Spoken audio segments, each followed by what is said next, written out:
certo em eleger o presidente sem a necessidade dos votos dos clubes. Na ação, o Ministério Público chamou de golpe o artifício utilizado pela entidade para realizar a assembleia que decidiu a mudança sem convocar os clubes da primeira divisão. O Ministério Público pleiteia a nomeação de um interventor judicial até a decisão final do processo. A CBF informou que ainda não recebeu nenhuma notificação e que tem absoluta convicção de que a Assembleia obedeceu todos os procedimentos previstos em lei. Agora a gente fala do futebol europeu. A fase do atacante Gabigol não é nada boa, gente. O ex-atacante do Santos perdeu um gol feito no amistoso entre o seu time, a Inter de Milão, e o Lyon da França. Gabigol entrou no segundo tempo e ficou cara a cara com o goleiro português Lopes, que fez uma grande defesa. Apesar do gol perdido, o atacante recebeu elogios da imprensa italiana. A Inter venceu o Lyon com este gol do montenegrino Jovetic. Era só dar um total por cima do goleiro, né? Não deu, Gabigol. Próxima vai. E o maior nome da natação mundial, o americano Michael Phelps, disputou uma corrida contra um tubarão branco. Será que ele ganhou? O desafio que aconteceu nas águas da África do Sul faz parte de um especial sobre o gigante dos mares. Phelps teve direito a usar um pé de pato e roupa de mergulho para se igualar ao adversário. Apesar disso, o tubarão acabou vencendo a corrida e chegou 2 segundos à frente do nadador. Após a derrota, Phelps se manifestou no Twitter e pediu uma revanche. O desafio, que era extremamente aguardado, acabou desapontando os fãs. O americano realmente nadou no oceano aberto, mas o duelo com o tubarão não passou de uma simulação em computador. Que loucura, hein? E a Justiça Federal de Brasília aceitou uma nova denúncia do Ministério Público na Operação Zelotes. Dessa vez, o alvo é um esquema que anulava dívidas milionárias do Bank Boston nos processos do Conselho Administrativo de Recursos Fiscais, o CARF, órgão normativo do Ministério da Fazenda. É mais um escândalo de corrupção com propinas milionárias, quase 26 milhões de reais. 11 investigados na Operação Zelotes se tornaram réus. Todos são acusados de fazer parte de um esquema junto ao CARF, o Conselho Administrativo de Recursos Fiscais, para anular a cobrança de tributos que o banco tinha a pagar. Segundo o Ministério Público, era Eduardo Leite, servidor da Receita Federal, quem vendia informações confidenciais de processos do CARF a Valcris Rossito, diretor jurídico do Bank Boston. José Ricardo da Silva e o ex-presidente do CARF, Edson Pereira Rodrigues, atuavam no conselho para conseguir a anulação dos processos do banco. A propina paga por Rossito, de acordo com o Ministério Público, era lavada em contratos falsos com empresas e escritórios de advocacia de outros denunciados. Todo esse esquema durou 9 anos, de 2006 a 2015. O Ministério Público estima que o prejuízo total aos cofres públicos é de quase 700 milhões de reais. Em 2 processos julgados pelo CARF, o Bank Boston deixou de pagar 509 milhões de reais em dívidas que tinha com a União. Segundo o Ministério Público, não há executivos do Banco Itaú, que comprou o Bank Boston, envolvidos no esquema. Os acusados agora vão responder pelos crimes de corrupção, gestão fraudulenta, lavagem de dinheiro, desvio de dinheiro de instituição financeira e organização criminosa. A defesa de Valcris Rossito, ex-diretor do Bank Boston, disse que só vai se pronunciar depois de receber a notificação. José Ricardo da Silva, conselheiro do CARF, alegou que ainda não foi informado sobre a denúncia e por isso não vai comentar o assunto. A defesa de Eduardo Leite, servidor da Receita Federal, ainda não se manifestou. Nós não conseguimos contato com a defesa de Edson Pereira Rodrigues, ex-presidente do CARF. E quase 8 meses depois do julgamento, o Supremo Tribunal Federal destravou um processo contra o senador Renan Calheiros. O político é acusado de desviar recursos do Senado ao contratar uma locadora de veículos em 2005. Agora a defesa vai ter 5 dias para apresentar recurso depois da publicação do acordão, uma espécie de resumo do processo que deve acontecer no começo de agosto. 2 ex-prefeitos de Santa Catarina foram condenados por gastar dinheiro público em férias na Europa. Isso foi em 2014. Sérgio Luiz Tizen, de São João do Oeste, e Enoy Scherer, de Tunápolis, vão ter que devolver toda a verba e ainda pagar uma multa de 50% do total. Também tiveram os direitos políticos suspensos por 5 anos. A justiça bloqueou bens da ex-prefeita de Bom Jardim, no Maranhão. Lidiane Leite, conhecida como Prefeita Ostentação, é acusada de ter comprado mais de 200 caixões fúnebres para a cidade. Detalhe, em Bom Jardim acontece em média 24 mortes por ano. A justiça determinou a prisão de empresários e o afastamento do presidente da Câmara de Natal, Ranieri Barbosa. Eles são acusados de desviar 22 milhões de reais da Secretaria Municipal de Serviços Urbanos. O político disse que vai colaborar com as investigações e provar a inocência. 5h43, agora vamos falar de música. O U2 anunciou uma nova data de apresentação aqui em São Paulo. Ao todo serão 4 shows da banda irlandesa na cidade. O show será no dia 25 de outubro, no estádio do Morumbi. A venda de ingressos pela internet começa no primeiro minuto da próxima quinta-feira. No mesmo dia, uma cota de entradas será vendida na bilheteria oficial do evento, no Citibank Hall, a partir das 10 da manhã. A turnê do U2 comemora os 30 anos do álbum The Joshua Tree.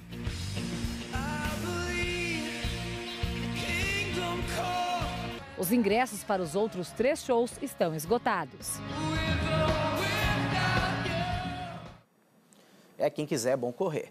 E depois de 32 anos, a Microsoft anunciou o fim de um dos programas mais conhecidos do Windows. O Paint será removido na próxima atualização do Windows 10.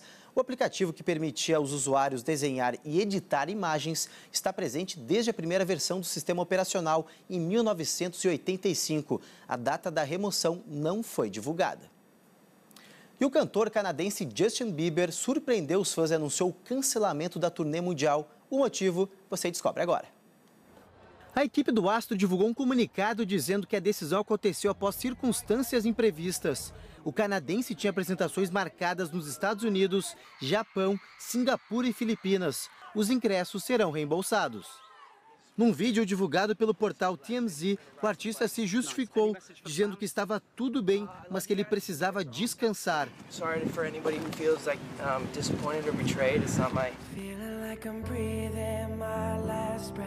Justin Bieber esteve na estrada nos últimos 18 meses e realizou mais de 150 shows ao redor do mundo. A turnê passou pelo Brasil entre o final de março e começo de abril.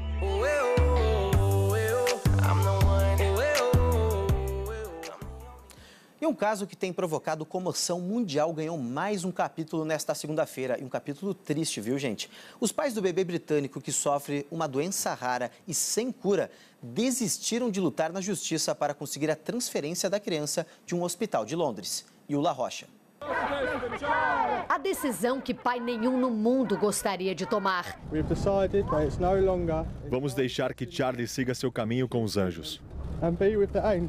Da porta da Suprema Corte Britânica, Chris e Connie anunciaram o fim da longa batalha na justiça, favorável a desligar os aparelhos que mantêm o bebê vivo. Charlie tem uma doença genética raríssima. Ele não vê, ouve, se move e nem respira sozinho. Está na UTI desde que nasceu há quase um ano. A única esperança vinha daqui dos Estados Unidos, mas o parecer clínico do neurologista americano, Dr. Michio Hirano, que desenvolveu um tratamento experimental à doença incurável de Charlie, foi decisivo. Depois de examiná-lo e fazer um eletroencefalograma para medir a atividade cerebral, o médico da Universidade de Colômbia, em Nova York, concluiu que a condição do bebê é irreversível, mesmo com medicamento experimental. Segundo a família, o tratamento deveria ter começado antes da situação dele se deteriorar. O hospital britânico, uma referência na Grã-Bretanha, discorda e sempre acreditou que a terapia só prolongaria a vida e o sofrimento de Charlie. Mas depois do apelo do Papa Francisco, do presidente Donald Trump e de muitos protestos em defesa do bebê, os médicos concordaram em ouvir a opinião do Dr. Hirano. Diante das câmeras do mundo todo, eles se despediram do filho. Charlie, mamãe e papai pedem desculpas por não ter conseguido te salvar. Durma bem, tenha doces sonhos, filho querido. Nós te amamos.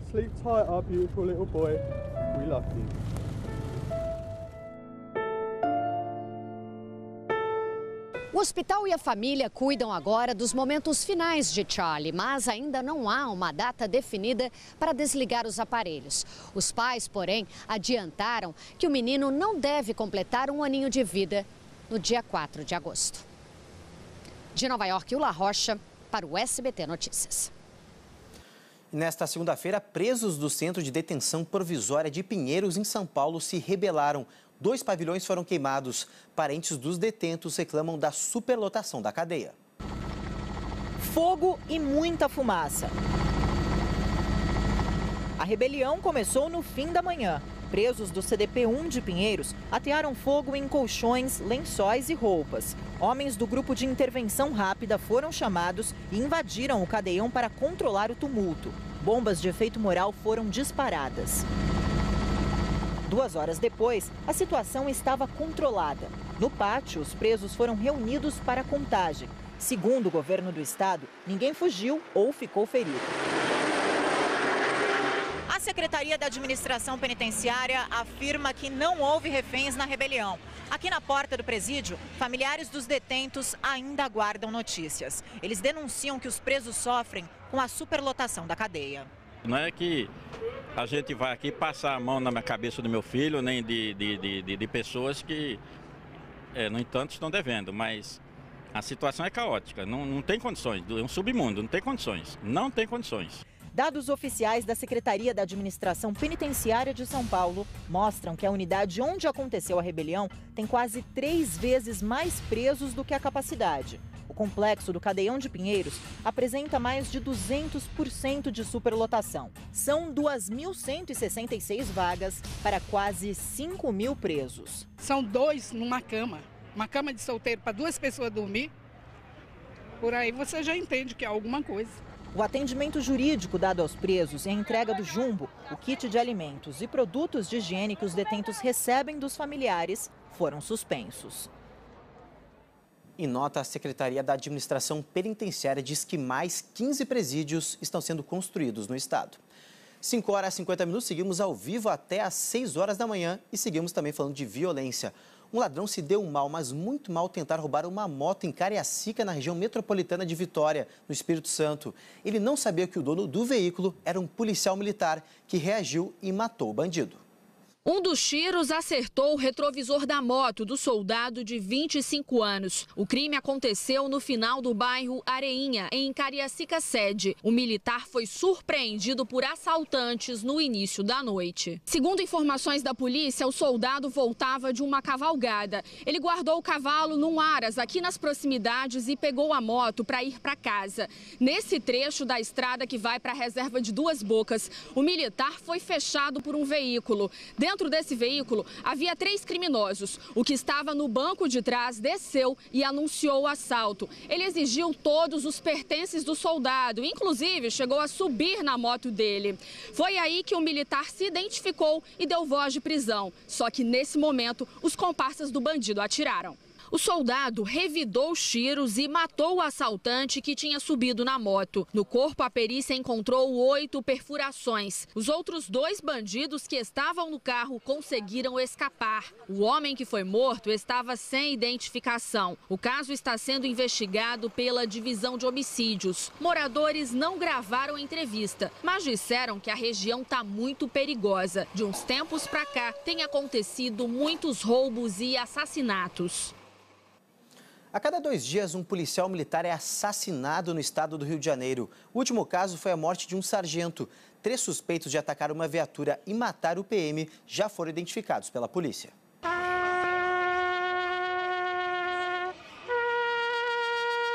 (91) Esse é o número de PMs mortos no Rio.